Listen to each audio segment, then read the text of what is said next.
nag waar die riete fluister. Iets roep my naam.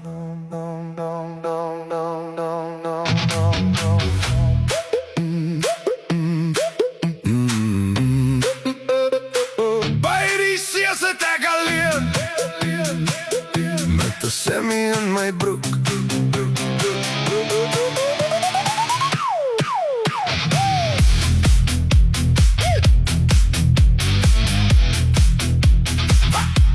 Daar spring hy uit die water uit, nat en blinkend maanlig lig.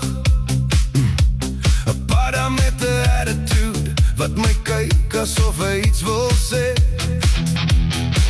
Hy skuif nader, stadig stil, soos hy my probeer toets. Toe maak hy die snaakse klank, wat reg deur my bors kom roep. Gaan nou aan. Daai ding, kyk, dis die nat geskeerde padda wat my roep. Van die water tot diep in my kop. Hy sê, kom nader, moenie stop. Maar ek sê, nee, het jy nie 'n kop seer nie?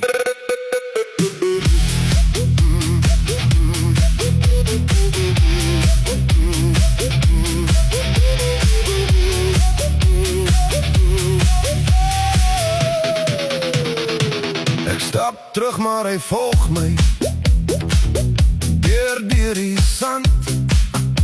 Daai ding het geen nie op nie, soos hy my naam verstaan.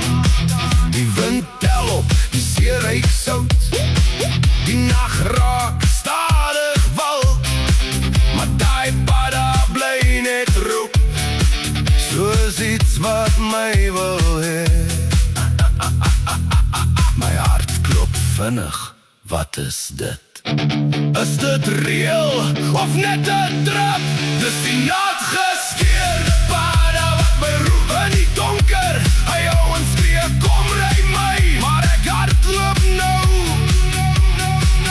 Ek is klaar met daai ding, ding, ding, ding, ding, ding, ding, ding.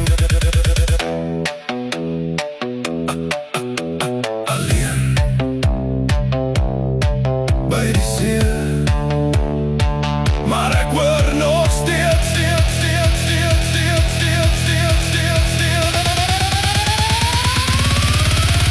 daai padda is oral in my kop.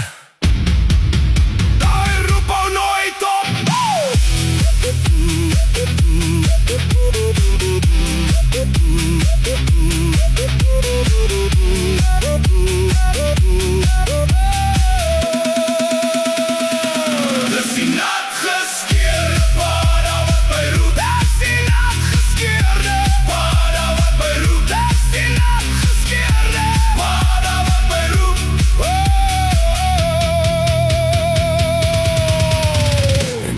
In die donkerte roep die padda nog my naam.